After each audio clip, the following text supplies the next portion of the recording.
Hello, friends. If you haven't done so already, make sure you sign up for my newsletter to receive 2 free meditations straight to your inbox. You will receive the 6-minute energy cleanse, which is a must, and the 4-minute abundance affirmations. Just click the link in the show notes below or go to thehighvibesoulco.com. The High Vibe Soul meditations are very different than any other meditation you've ever done. They're very, very potent. I designed them so they drop you in very quickly and you receive exactly what you need in just 4 to 20 minutes.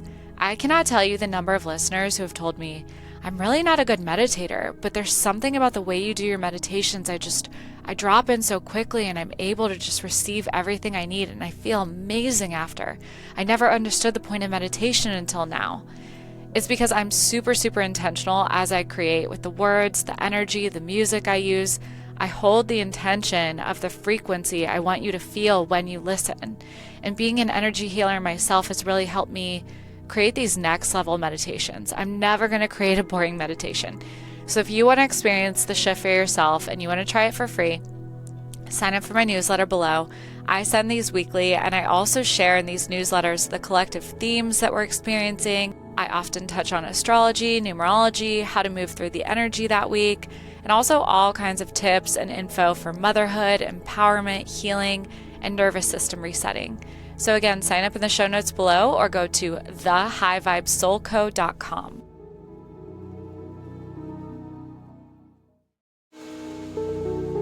Welcome to the High Vibe Soul Podcast, a space where we discuss personal growth, spirituality, motherhood, relationships, and shifting old paradigms so that you can live your most authentic, soul-aligned life. I'm your host, Lyndsey, and I founded the High Vibe Soul Company to empower women and support them in becoming their highest, brightest selves. From my light to yours, I am so grateful you're here. Hello, friends. Welcome back to the podcast. Today's episode is so powerful. As I was editing this episode, there were points where I was tearing up. There were points where I'm like nodding my head, smiling. And there were points where I felt my whole body was vibrating with just like high vibe energy.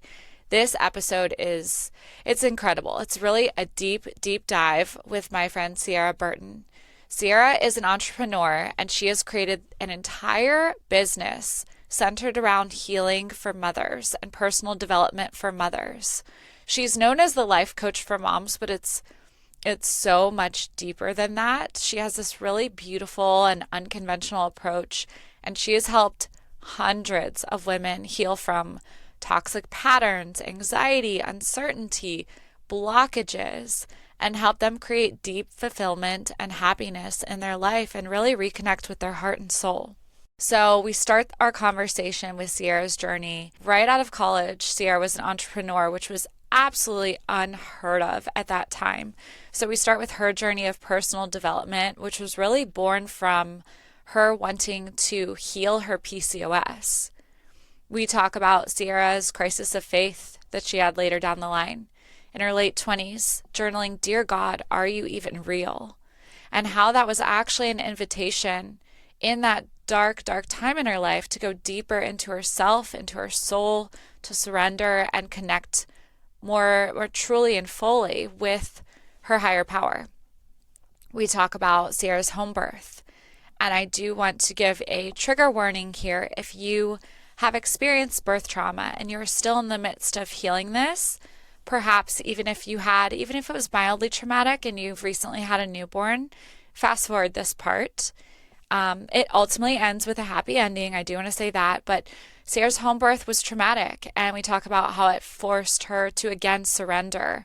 And this really led her to begin releasing decades of control and perfectionism, which is something that she and I very much have in common. And we talk about how this helped her pivot to motherhood-focused coaching. And this incredible, she shares so many good stories, but she shares the story of a trip that she took to heal her anxiety, her perfectionism. She was having marriage challenges, and how it ultimately led her to her soul's, what she calls her soul mission, her purpose, and to the Becoming Her course, which is it's like her signature course that she uses in her company. We actually talk a lot about finding your purpose as an adult and just understanding your mission and your role and aligning with your soul. We also dive into her Word of the Year workshop, which I took in January. It's still available if you want to purchase it. It's on our website, ciaraburton.com. And how choosing a word to live by, what do you want to choose to align your energy with for the entire year? How powerful that is. We talk about tuning into your inner guidance and learning discernment. And we also touch on spiritual hygiene. I feel like energy hygiene is one of my favorite topics lately, especially with all my clients, and really just why you need to clear your energy daily and how to do this. So without further ado, I cannot wait for y'all to hear this episode. Let me know what you think. And here it is with Ciara Burton. You mentioned you were a mindfulness coach right out of college, right? Yeah. I was thinking about this. My mindset out of college, I was so all over the place. I had zero mindfulness practices. I was doing yoga from a DVD. That was about it. That was the closest to mindfulness I got. What were you doing in college that caused you to become a mindset coach right out of the gates? And also, nobody was an entrepreneur then. We were all going into corporate. So I want to hear about how that all came about. Okay, I'm obsessed that we're starting the podcast in this way because Okay. this is actually like a fun way to introduce myself and speak from the heart. So, when you grow up as a child in a hyper vigilant state, becoming a parent at a young age, you learn ways of being that keep you in the driver's seat in control. So, I was not that girl in college dancing on the table, having too much to drink.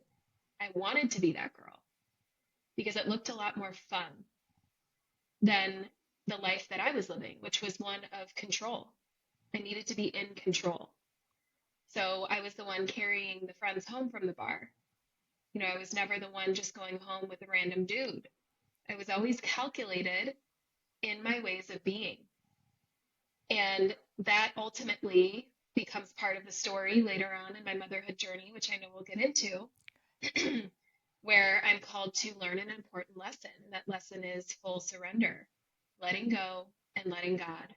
So for most of my life, up until almost 30, I really set my gaze on being the responsible human, the responsible woman who's in control. And all the while, I felt the pulls and the tugs to have fun. And I really yearned to like be that girl who was wild and free. But that was not me. I'm more wild and free now. Like you should see how I move my body at retreats. It's like this new expression of me that I'm exploring through my own sensuality is new. That was not who I was in my 20s. I'm fun and self-expressed and open-hearted now as I'm approaching 40. So I've had to learn how to become more like myself, more in my childlike nature, because I left that part of me behind many years ago because I felt it was my responsibility to be the one to take care of my sister and to take care of my mom based on some events that happened in my childhood. So I was on student council. I was doing my best as a natural BC student, realizing how important grades were to get out of town, to get into college, to get away from my childhood. I realized that I needed to be an A plus student in order to make up for the B's that I got early on, in my freshman year. So what did I do? Put my responsibility hat on, signed up for all the AP courses I could, got straight A's in an AP course in order to make up for the B's and C's I got early on. So this is me, the resourceful me that I still am, that I employ in certain times and space sequences, like in running my business.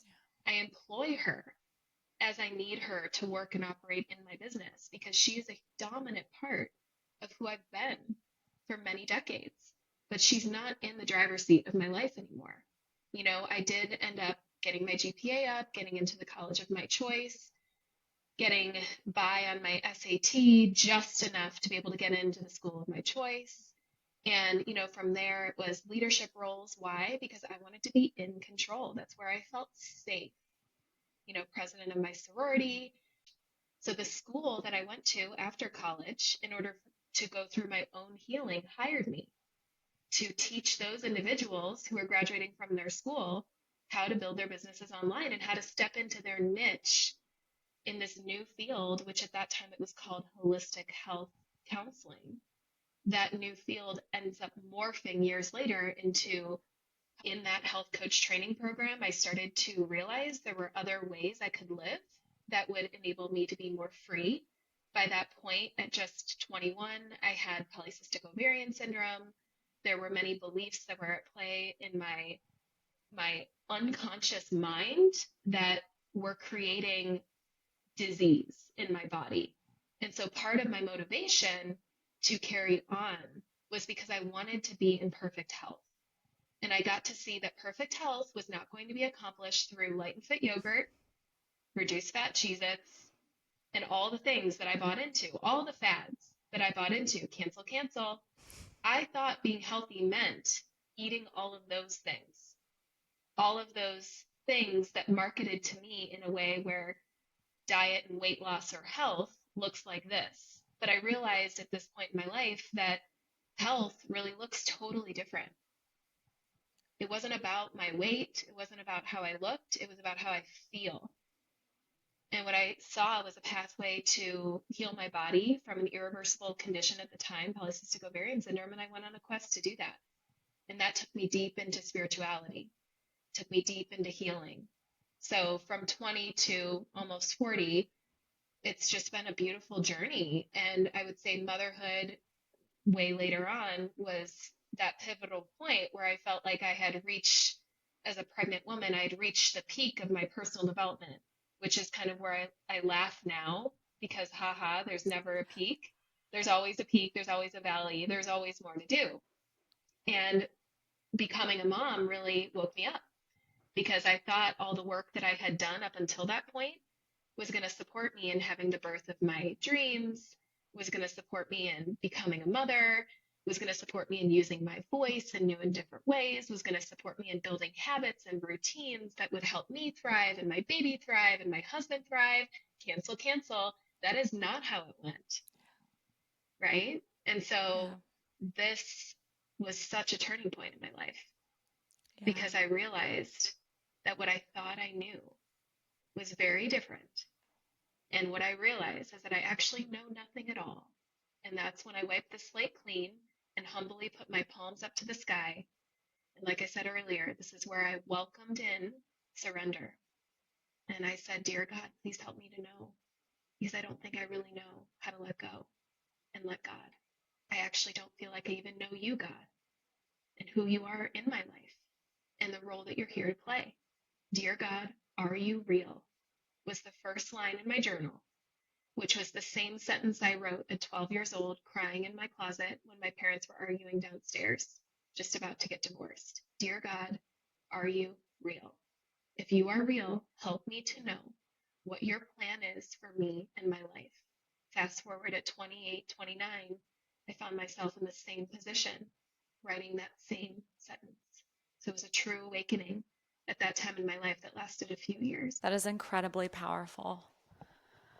We have a lot of parallels, but in very different ways. And as you're saying that, I'm just thinking about how many times do we have this sort of crisis of faith, is what I call it, where it's really an invitation. It's an invitation to go deeper into yourself and into your beliefs, into your mindset, into your higher power. All of it, it's an invitation for that connection.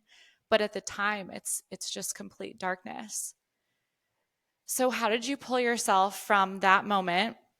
Because I think you had your babies like 2 years later. What was the process from that moment until your home birth?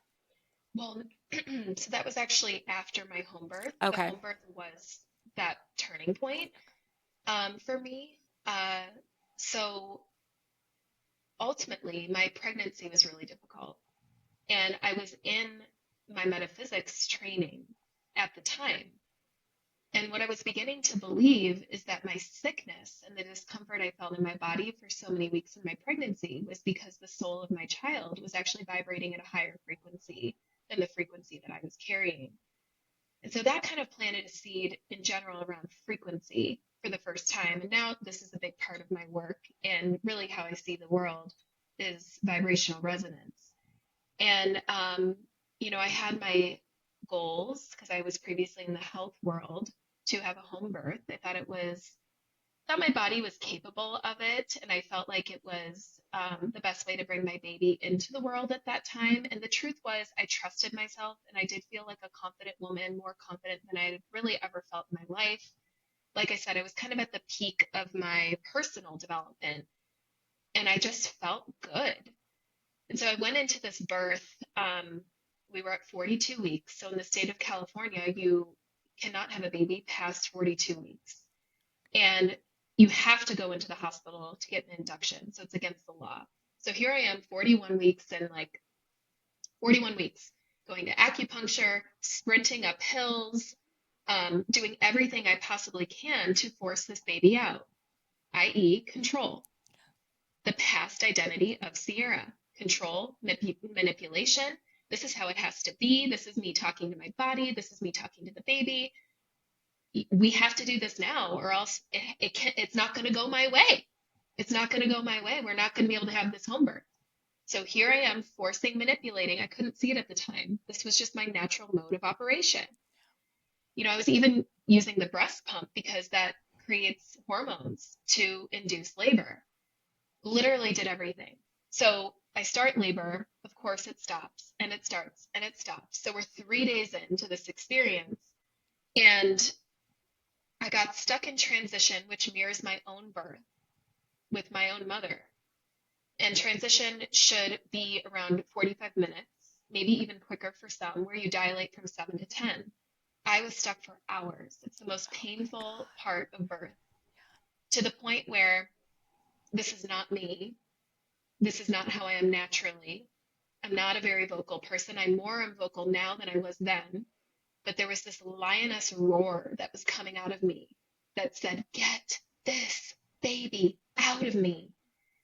And I told the midwife, "I need you to help me get to 10." And so she was stretching my cervix at each contraction to help me stretch the baby out of there. And all the while I'm thinking, there's an emergency here. And they said, "Oh no, honey, this is just birth." And I was just like, oh, it was like the most humbling experience because I'd never been in that much pain. I had never felt so out of control. Every tactic I had to manipulate and control the circumstance didn't work. And I was in that moment, as the midwife is helping to stretch me, we finally took a break and I had nothing left.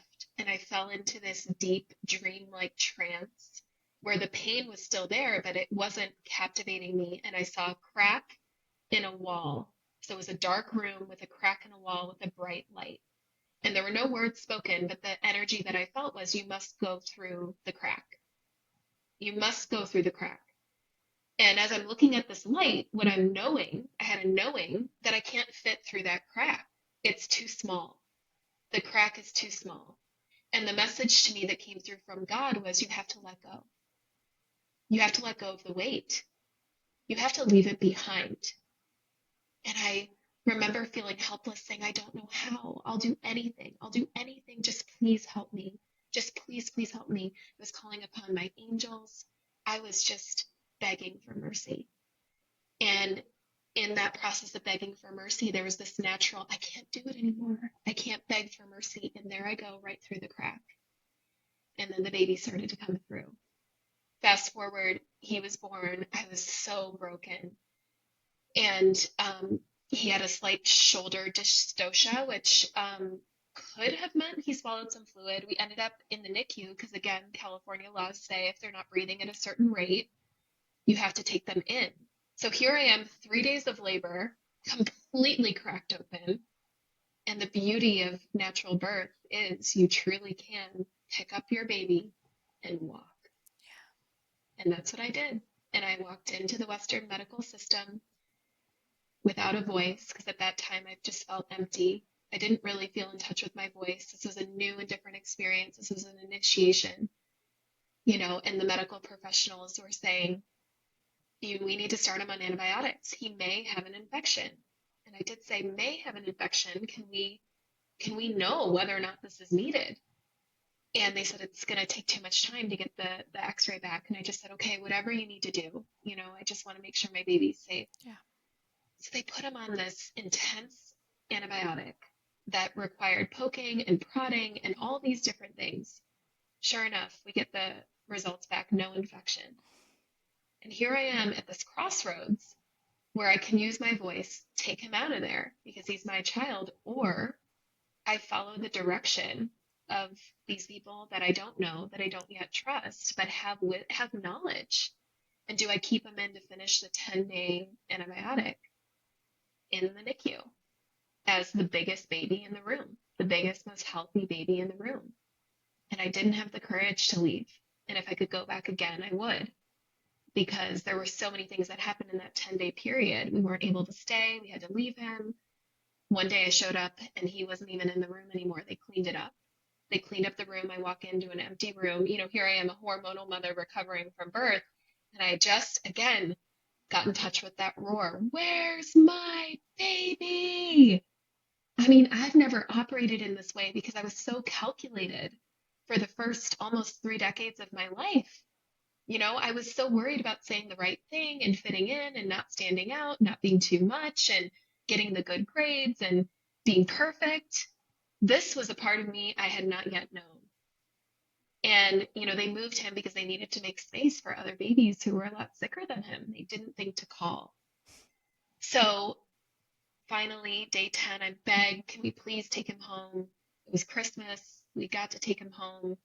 And that was just the start of my motherhood journey. I got to know parts of myself I didn't recognize. I was sitting in my own healing, sitting with this child who now had, gut issues and reflux based on the antibiotic. Every time we'd feed, he'd throw up, and there was always a mess to clean. So I just entered into this vortex of chaos. It felt like a tornado, honestly. And there was never a break because every food, every eating opportunity made him uncomfortable. And then he didn't want to sleep. So there was just never a timeout button for me to just take a step away. And I was on the younger end in my friend group of having kids. So I was one of the first. So I didn't have anyone like a lifeline to call at that time. So I'll leave it here in saying that you can imagine the spiraling effect of day in, day out, rinsing and repeating my stories that I told myself in my own mind. It was an experience of watering the weeds. It took me into a deep, dark place where I started to believe my own thoughts. I had to do a lot of healing work with the mother wound. All I wanted to do was go home. I didn't know what home was. And the closest thing I knew to home was the relationship I had to my creator when I was writing that in that journal, Dear God, are you even real? And I was just in a place of deeply questioning once again. So fast forward months, probably about 6 months of going through this, I finally open up that journal and start that conversation again, where I'm like, Dear God, are you even real? I don't think I know anymore. So it's like this little child, even at 28, 29 years old, going to her Heavenly Father to say, I don't even know you, right? It was a invitation, like you said, to connect to a deeper part of me that is called to surrender. I still believe I'm in that lesson more than 10 years later now. I'm still learning surrender. I'm still learning how to let go and let God. And you came to the Word of the Year workshop, and that's a big theme in 2025 for all of us, is to learn how to do that. And so I'm really welcoming in that which I personally need to learn now in order to be in a trust fall with God and the universe, because the most amazing moments, the most extraordinary experiences that I've ever had in my life have been the ones where I have been willing to be in a trust fall with the divine. So in this moment, I am just calling in more of those. Yeah. Wow. We have so much resonance between the recovering perfectionism and control, but also the postpartum resonance. With my first, I had actually a wonderful birth, but I had extreme postpartum anxiety. And one of the ways it was undiagnosed, no one around me was recognizing it. I was in this dark hole in this new city with no friends. My husband was working all the time. I mean, nobody was here, so nobody was seeing it. And one of the ways that I finally pulled myself out of it was journaling as well, because you're moving energy. You're talking to God, whether you realize it or not. You're talking to your angels, whether you realize it or not. They are always talking to you. And that's, we can go into automatic writing and all of that.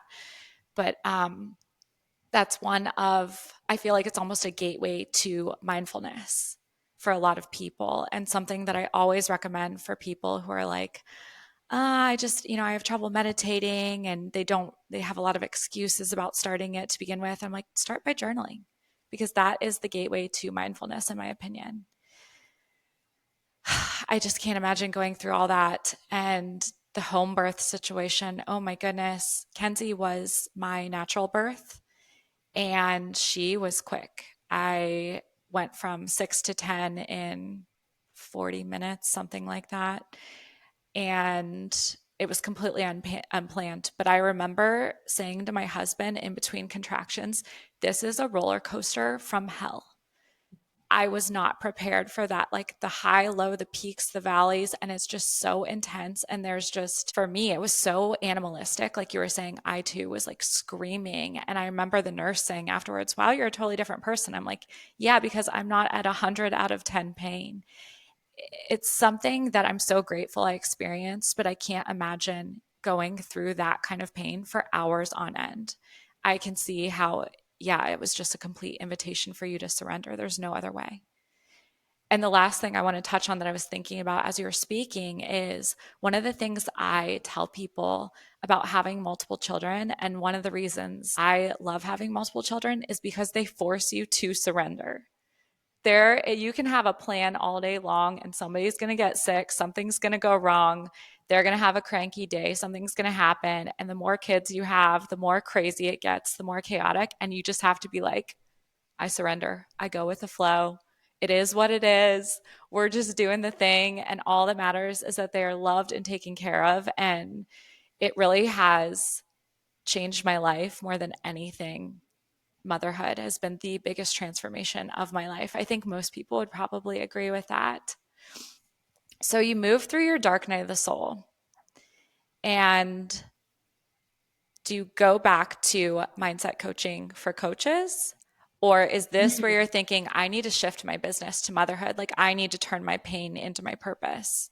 Oh gosh, great question. First of all, I just want to say I admire your courage in bringing three amazing children into this world. I have had a desire to bring a third in for so many years, and part of who I am to others is somebody who supports people in processing their pain, many of whom come to me with birth trauma, which I find fascinating because I think when you become a teacher eventually, so we all go through moments of being students, our life teaches us in certain ways.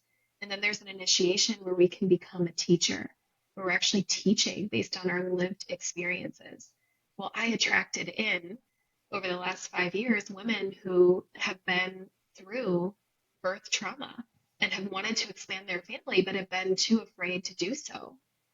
And it's been so neat to walk with them because they've had spiritual experiences in birthing. I mean, the stories just move me.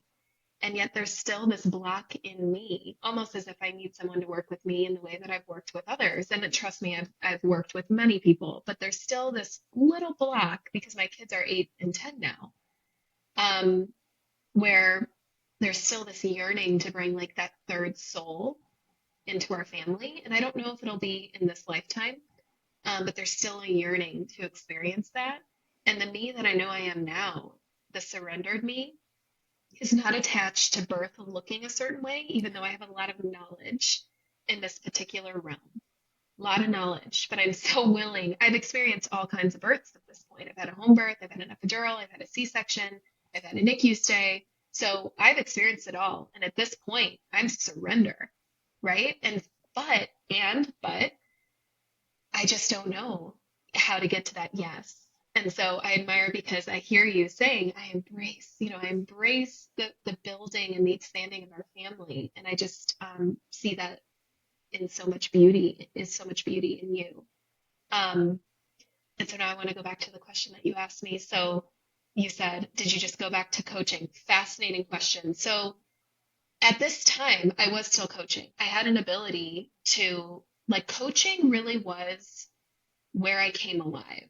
So I could leave the troubles that were building in my marriage and the experiences of raising strong-willed children, so spirited children, and I could leave those like at home and show up in a room and speak and train. And at this point, I was teaching sales teams how to sell from a place of authenticity and vulnerability, almost as if they were operating in their own business when they were with customers. And the clients that I was working with brought so much life force into my body because I was doing what I love and what I'm really naturally good at, and what I had been practicing at that point for maybe 8 years, for a while.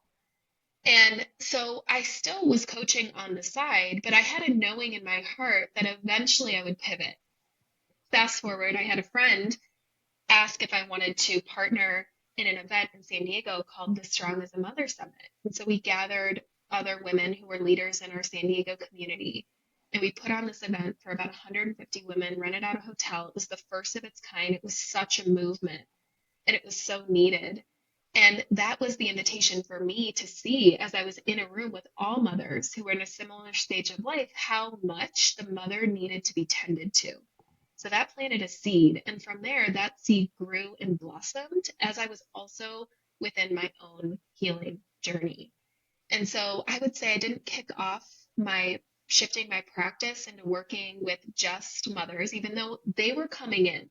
So in a way, I was in denial that I would go into this work. They were coming in. I was already working with them, but more independently, more one-on-one.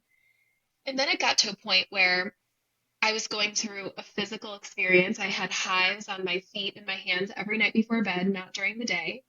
And I would have the same dream, reoccurring dream over and over. And I would see this dancer. She was a ballerina, and I knew she was me. And I was laying in bed, and I'm thinking, because I was also aware that I was having this dream. So I must have been half asleep. And I just kept seeing this dancer as I would fall asleep every night and itch my body because the hives came back again. And I was like, God, what is this message for me? This happened for about 3 months. It was very uncomfortable. And I got this itch to go to Maui, Hawaii, to step away from the family unit. At this time, a lot of my anxiety had seeped into my marriage. Things weren't going well. We were transactional in the home, almost like we were running a business. We had lost the love. There were challenges with other family members, and that was overwhelming me because I wasn't feeling seen, and I was feeling like I was getting it wrong, getting it wrong, getting it wrong, and the perfectionist really struggles with getting it wrong. So I ended up asking my husband, which was so different for me. We had been together since we were 20. We had traveled and lived in Europe. We did everything together. He booked our travel. I mean, we grew up together basically. And so for me to say, I'm going to go to Hawaii alone and leave him with two babies meant that I really needed this healing journey that my soul was calling me on.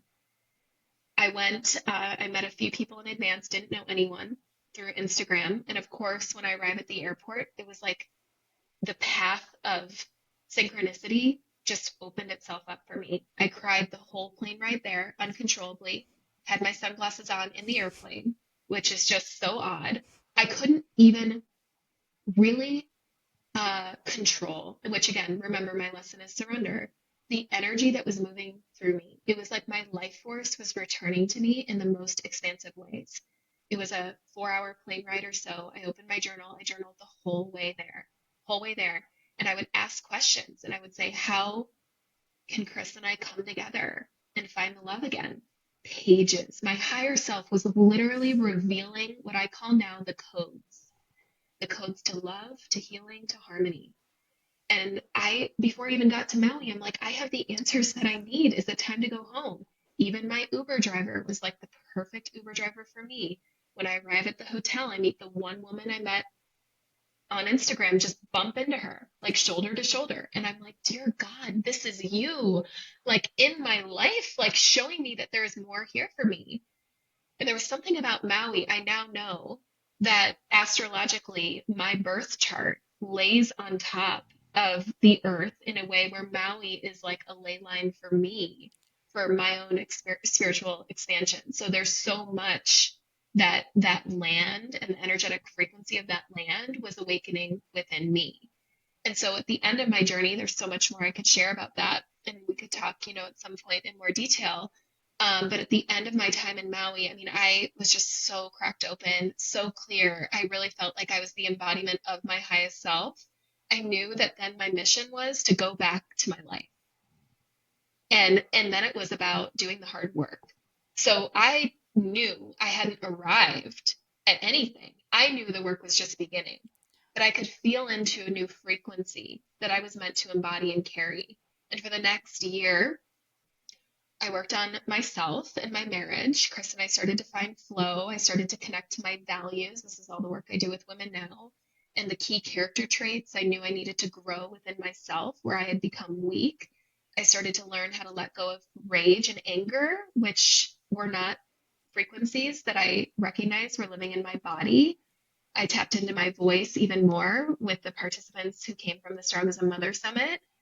More moms started to show up in my space, and I was just literally a steward of God's will for me. And finally, one day, the dream of the dancer started to make sense. This was a woman that I was seeing, again, a reflection of me, who was liberated. She was tapped into her sensuality in her divine feminine.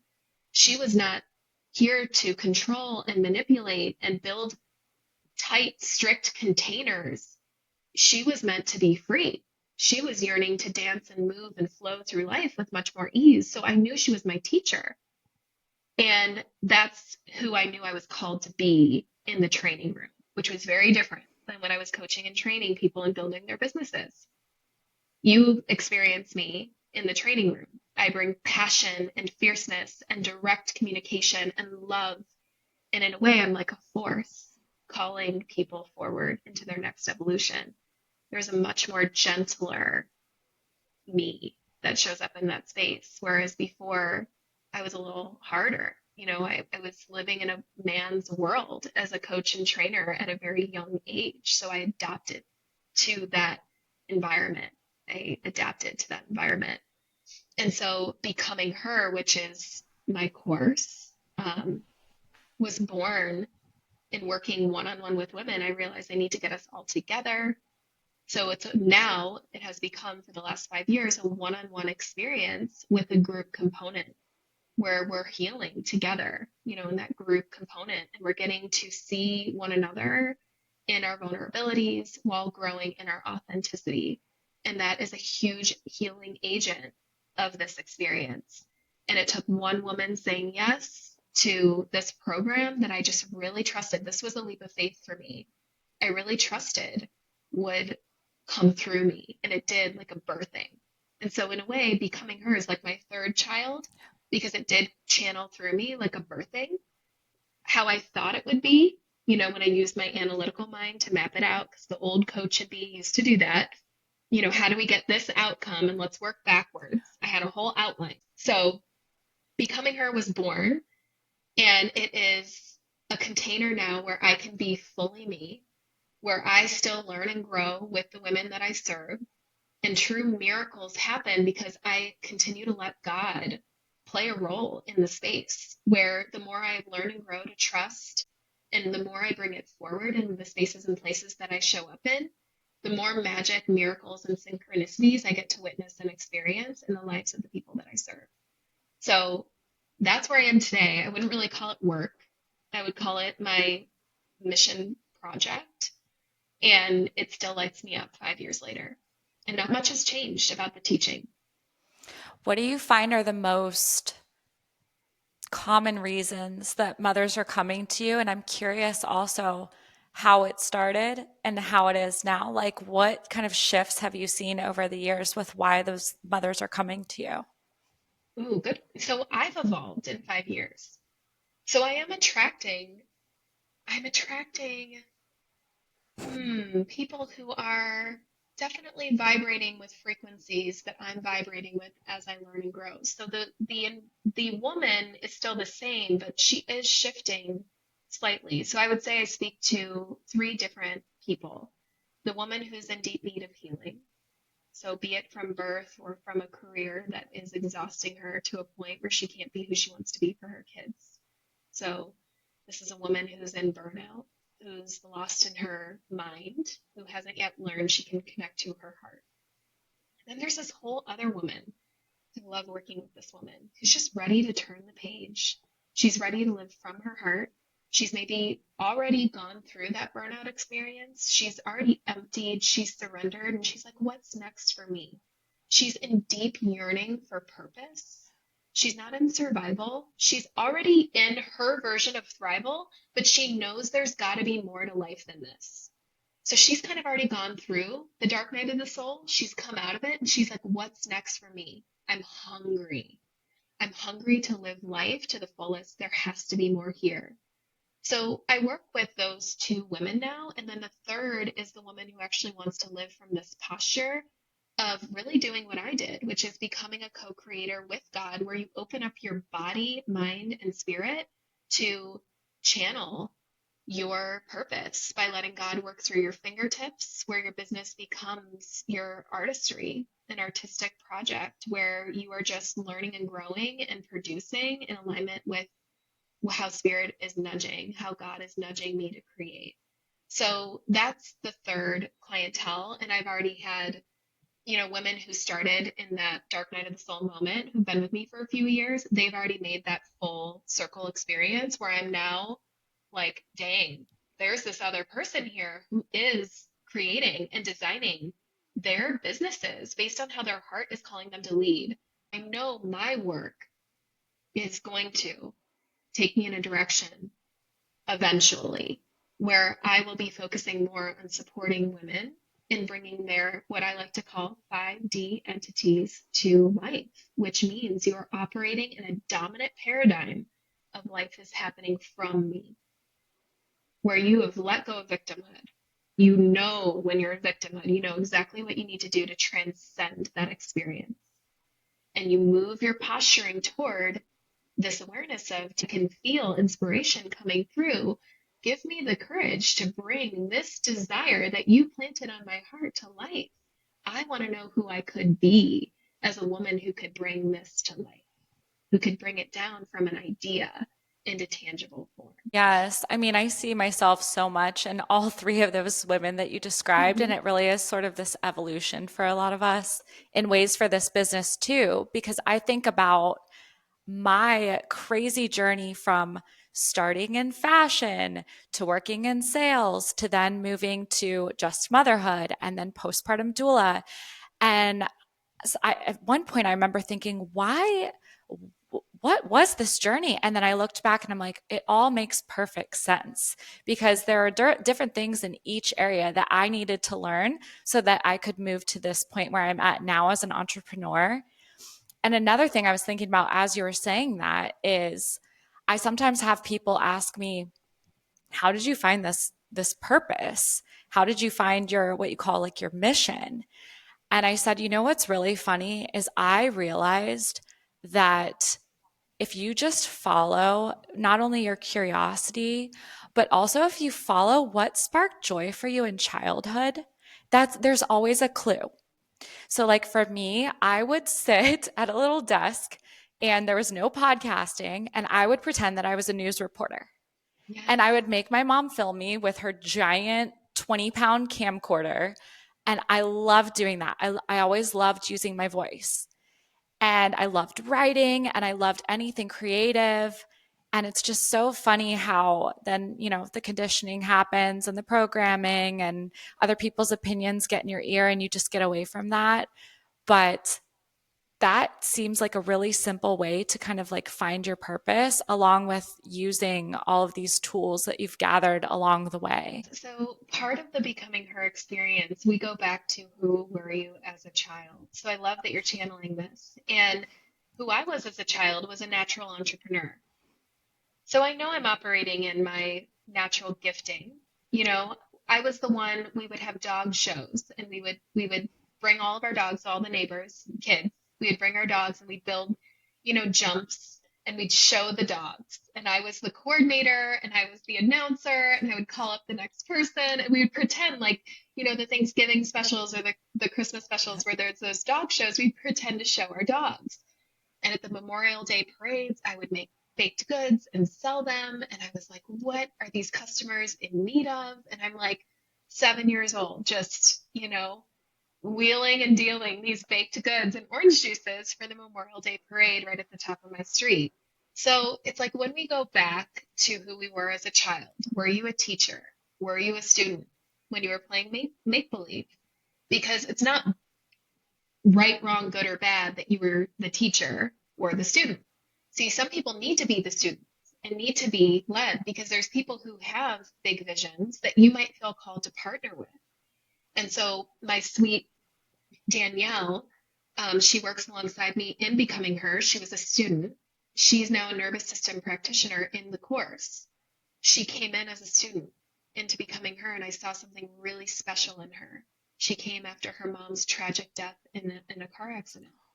And I got to walk alongside her in her healing journey. And she now works and partners with me in the facilitation of Becoming Her. And she is the nervous system practitioner for all of the women that step into the space.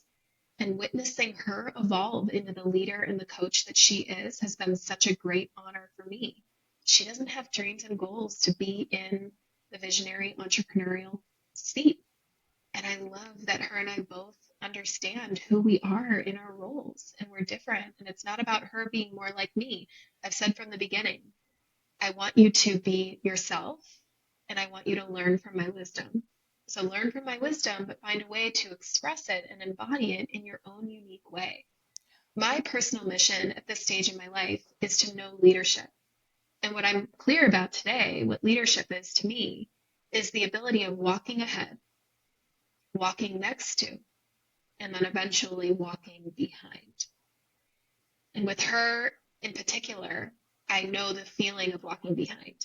And I deeply yearn to do more of that in this next 10 years of my life. And I know that I have evolved when I'm willing, when I get to a point, I don't know when this will be, when I'm willing to sort of hand the keys over of Becoming Her to women who are even more powerful than I am as a leader. So that is my deepest desire, is in this year, 2025, to support the woman who knows she's a leader, who knows there's got to be something more to life than this. She's maybe tapped into a vision, a goal, a dream that just won't leave her, like the dancer wouldn't leave me. The dancer is a metaphor for what became Becoming Her, right? It was energetically speaking to me. I'm like, what is this? My human self was like, oh my gosh, this again, as I'm itching my body, because it is normal when you're going through an awakening to have physical symptoms. So to all your listeners, if you can relate, if you've had hives, if you have migraines or whatever your symptoms are that feel GI is a big off, one. yeah, it's different for everyone. But I just like to encourage people to know there's nothing wrong with you. You might go on this healing journey where you try to solve it all, thinking that there's something seriously wrong with you, when what is needed to free and liberate yourself from this temporary pain you're experiencing really is spirituality. It's going on a journey to get to know the you that you are now and leaving enough space in your mind to tend to the matters of the heart that maybe haven't been tended to. Most of us have been conditioned to stuff down our big feelings and our emotions, to sweep them under the rug.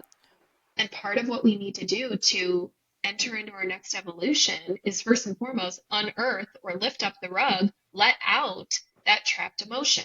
You cannot get to the next evolution of who you know you could be until we allow for the past identities to be released from the body. So this is the deep nervous system work that we do, because you cannot bring those parts of you into the next evolution of who you're becoming. The hustler, the overworker, the overperformer, the woman that has no space and time, the woman who's embodying frenetic energy. She cannot be the creative life force she needs to be to channel the designs for her entity. because her designs are holy. There is a frequency there. But if she starts to design from a place of, I have to do this, do to make this happen, it's not going to have the impact that she imagines it could have because she's not bringing her life force into the experience of being the artist, being the designer. So part of that process is letting go of these past identities, which was kind of where we started in this conversation, where I described the old me, the me that needed to be in control. The me that I'm becoming more and more like is a woman who's in a trust fall, a woman who is willing to let go and let God. So I just want to like circle it all back in because I think we are all here with a mission and a dharma planted in our heart, with a purpose, with a divine calling, with a purpose. And I think part of our reason for being here is to uncover that, is to get to know what that is. And I think it really is a journey of a lifetime. Some of us realize it. I can't necessarily say that I know my purpose, but I know my purpose of the now moment. I'm really clear about that. Yes, I work with the mother, but it really is about the next generation. It's really about our children. When I think of my deep yearning to live in a kinder, more loving world, I can see a direct pathway to that in my lifetime, and it's through the mother. The Dalai Lama says the world will be saved by the Western woman. So I believe it because we are the stewards of the souls that will one day be our leaders in every sector of business, in politics, everywhere where we're feeling like crunch and uncomfortable. Our children will one day sit in those leadership seats. So, how can we as women and mothers become who we need to be, become embodied leaders so that we can demonstrate a noble path forward for these children? Because we will have the opportunity, if we're lucky enough to live long lives, to be led by bright, radiant souls who are operating more so from the heart rather than from the paradigms of hierarchy, the paradigms of good, bad, right, and wrong. These paradigms that as a human collective, we are actually filtering out of right now. So as women and mothers who are raising these children, we have to do it first. We have to go first. We have to learn how to embody new ways of being because our children are learning through our example. So if you have desires on your heart, you owe it to yourself to bring them forward, really to show your kids that it's possible. Let that be a motivator. And that is a motivator for me. I want my kids to see what's possible through me. I want my kids to know patience through my example, not because I'm telling them they need to be more patient. I want my kids to know leadership, not because we talk about it, because they witness it in me. I want my kids to know how to go back home to themselves when they're stressed, overwhelmed, and anxious, because they see me practicing self-care and turning to things like my walks in nature to ground and come alive when I step back in the house. I'm just a different person because I can now breathe more deeply, right? I want them to know that they can find what they need through my example of finding what I need to thrive. Right.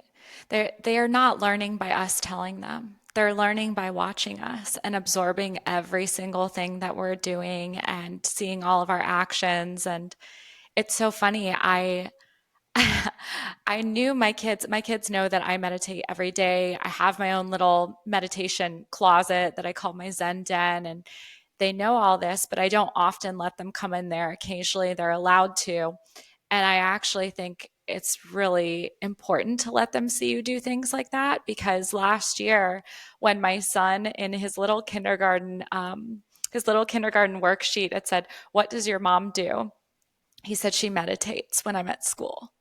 And I'm like, I wish I could meditate for 7 hours a day, Hudson, but it's just like that is what he is taking away, and I'm here for it. This is, I mean, like you said, these children, these are our future. And I agree. I feel like our society is slowly starting to shift to being more heart centered. But as you were saying that, I was also thinking one way that we need to start facilitating this is by shifting our attention. And we need to stop glorifying that hustler mama that gets back to work on week number 2, postpartum, things like that. that shouldn't even exist. We need to glorify, in my opinion, this kind of like soft life movement is what I've been calling it. The slower, simpler, getting back to basics kind of movement, getting back to your Mhm. heart. And yeah, I feel like that's how we begin to shift the world is we shift our attention from all these distractions. And that sort of brings me to one thing that I was thinking about from your workshop. Ciara did a word of the year workshop, and she does this every single year. And it's extremely powerful. I had no idea what to expect. I didn't know if we were just focusing on our word or what she was going to give us. But it ended up being a 2-hour workshop. And the overarching theme is that everybody chooses one word to live by for the entire year. And that word is your energy for the year. You ask yourself, am I aligned with this word? So for me, I came in with multiple words. I came in with joy, simplicity, light, shine. And I knew by the end that the energy would be made very clear as to which word I was meant to step into. It was funny. I started with joy. That was kind of my top runner, and I ended with joy. So, joy is the frequency that I am living by this year. Is it in alignment with joy? Mhm. But this workshop was so much more than just choosing your word. And you made some really profound points that luckily I wrote some of your words down because I knew I'd forget. And one of the quotes you said was, the era of more information is done, more application and transformation. And we also talked about writing down our time wasters, which I think almost everybody put social media, mindless scrolling on there. So I want to dive into that a little bit more as I'm talking about, shifting your attention and just focusing on being more heart-centered. Oh my goodness. I feel like we're going to have to meet for so many podcast episodes Yeah. because it's so easy to connect with you. Okay, so yes, we need less information and more transformation. The era of us being in deep search and yearning for more information and knowledge is done. Google, YouTube, we can find just about everything we need in order to build a business, in order to lose weight, in order to even self coach our way to a marriage that feels better to be in. You can pretty much find anything you need on the internet. So now the question becomes when we look around, how come everyone around me is not happy, is not at their ideal weight, and is still reaching for these quick fixes in order to get to an outcome, right? And this is where humanity can wake up and realize it's not about needing to know more. It's about needing to look inward to say what's really going on here. I don't need that pill. I don't need that diet plan.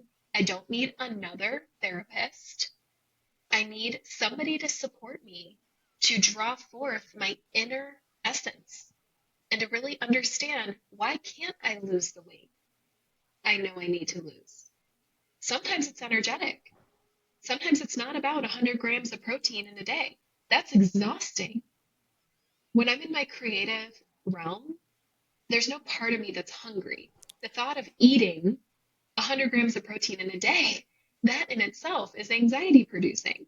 That is not the only path to release weight, extra weight from my frame, right? We're in a time where, as women, we're called to understand our menstrual cycle and who we are at different phases in our menstrual cycle. There's different energies, there's different eating habits that if we just tune into our bodies, we'll be guided toward. We're called to tune into our minds and to recognize, oh my gosh, I'm in an anxious state. I'm future based thinking. This isn't serving me anymore. I need to bounce back into the present moment and just take a breath and let all that go. So it's not about getting on Lexapro. It's learning about how do I teach myself to bounce back into the present moment when I take vacations in my own mind into the future that are not healthy for me. Same with depression. When you find yourself in shame, guilt, and blame, maybe after a reaction, maybe where you fly off the hinges and yell at your kids, which is going to happen. They're ever evolving, you are ever evolving, and it's bound to happen at times. How do I let go of shame, blame, and guilt? We have to learn the skills We have to spend the time activating wisdom from deep within our body. This is a noble use of time spent. And what I see is happening in the collective world is we're all spinning our wheels, thinking that the answers live out there in the pill, in the diet plan, in the expert on Instagram, cancel, cancel. The expert is in here. The expert is your inner guidance system. You know what's best for you. If you were to interview 15 experts about something that you're going through right now, guarantee you'd get about 9 to 10 different results around what do I need to do to feel better? I'm having stomach issues. I guarantee you would not get the same answer from 15 people. So what we have to learn is this muscle of discernment, which means putting everything that we come across through a filter of what is it that I know I need to do now? It's a consultation with the higher self where we check in with our body, our mind, and our spirit, and we say, okay, I'm having these gut issues. What is it that I know I need to do now? Do I take the medicine? Or do I deeply know that my stomach issues are a result of the stress that I've been carrying? I've known for a long time that operating in this way in my career is not working for me. I'm exhausted. I'm barely present with my kids. My mind won't stop thinking. And I'm certain that these experiences that I'm having are contributing to the stress that is living in my body, and it's showing up in digestive issues. So do I take the pill that the doctor is recommending, or do I do the work to reduce lack of ease, dis-ease, stress from my body and see what happens to my digestive system as I do this work? We need more self-awareness, self-trust, and we need that filter of discernment where we check in with our hearts and we say, given everything that I know, given all this knowledge that I have, what is it that I know I need to know now or do now, given this experience that I'm having? This is where you put yourself as the leader in your life. This is where you say, my soul knows what's best for me. I'm going to go into my heart and I'm going to discern. What is it that I know I need to do now? Discernment is a muscle that is born through self-trust and deep listening. So it makes sense that a lot of people would rather just take the pill because they don't have enough space in their brains to deeply listen. It's likely that if you're a woman in the world who's a mother, you're overthinking, you're overanalyzing, you're over Googling, you're over scrolling. You're probably over talking and under listening. There's so much overing that we're doing that there's very little space to hear the voice within, but it's in you and it's in me. And some of us are just stronger in being able to hear it than others because we have these personal practices that help us hear that voice. So you and I weren't just born with these extra sensory abilities to hear our higher selves more than the other. We've just flexed the muscle because we've experienced the value of what that has brought to our lives. And we're hungry for more, more, more. And it is a kind of fulfillment that you cannot find when you are just placing your happiness on the material things of the world, on the vacation, on whatever it is that brings you joy, like in the material realm. That's only going to take you to so much joy, right? And joy is your word of the year, so I'm using that one intentionally. Spiritual fulfillment will take the ceiling off of joy. If I were to recommend like practical tips, like where do I even begin? Well, it's a slow journey, but it's one that can take you to a whole different reality pretty quickly. But you have to go slow within yourself. So there are many things you can do, like journaling we talked about. I don't really journal as much anymore. I am really practicing like being quiet. I work with divine light in my meditation practice, and I am just bringing in divine light, pushing out stuck, dark energy and negativity that comes into my body through being late to school, through hearing a reaction from a parent at drop off that just didn't sit well with me. It's like when we're in these energetic exchanges that don't feel good to us, we've got to find a way to release them, or else they will live with us throughout the day. Does that resonate? Right, This is 100%. spiritual hygiene that we were talking about in the Yeah. workshops. spiritual hygiene needs to be number one in 2025 for all of us who want to live powerfully and pursue the greatness of our own soul. I couldn't agree more, especially, and not just because I'm an energy healer, but truly besides meditation, the thing that has completely changed my life as a empath sponge is energy healing and energy clearing. I do it multiple times a day. I do it for my kids. I mean, I'm going to do a whole episode on it because there's so many tips and tricks that I want to share that you don't need to be an energy healer to do this. But I agree, it's a non-negotiable now. And also just if you want to hear your voice, you need to take some time to just be alone, go out in nature, go in the sunshine. Don't watch TV for a few days. Don't get on Instagram if you can help yourself for at least a day or two to really, really clear your mind. You have to just clear all the noise as much as you can, and you will see an incredible difference after just 1 or 2 days. I mean, it's next level. I think that's the perfect place to end. I feel like I could chat with you for another 4 hours and we wouldn't get bored. But where can our listeners find you if they want to work with you, if they want to learn more about becoming her? Oh, thank you for asking. Well, I would love to get connected. The Word of the Year workshop, depending on when this airs, will still be available. That's a great place just to tap into a very potent 2-hour experience where I am dropping wisdom and introducing the energy of the 2025 year. So the Word of the Year workshop, wordoftheyearworkshop.com would be a great place to find the replay to that. And then Ciara M. Burton on Instagram. If you're feeling drawn to becoming her, the course, I'd be happy to connect with you for a 30 to 45-minute experience for me to be a listener of what you're moving through. And as a deep listener, I'm looking for energetic themes that are standing out to me, themes that your therapist wouldn't necessarily pick up on. And really, our quest in becoming her is to honor those themes. So those themes are like, where is life calling you to learn and grow as a soul? We get really clear on that. And that becomes the work we do in becoming her, which shifts and molds as we move through an 8-week journey together. To learn more about that, you would book a wisdom call with me, and that URL is bookawisdomcall.com, and you'll have a direct link to my calendar, and you'll see times we can connect to about 30 to 45 minutes. It doesn't take me long to be a listener of you, to understand the energy, the themes that play in your life, and we can do that one-on-one. I'm happy to offer that to your listeners. Perfect. Thank you so much, Ciara. It's been amazing having you on today, and we will see y'all next time. Thank you, Lyndsey.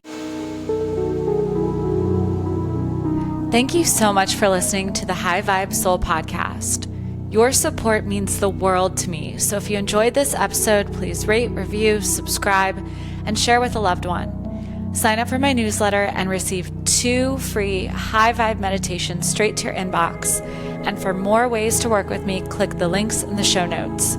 I would love to hear from you, so send me a message on my Instagram at the.highvibe.soul, and I'll see you next time.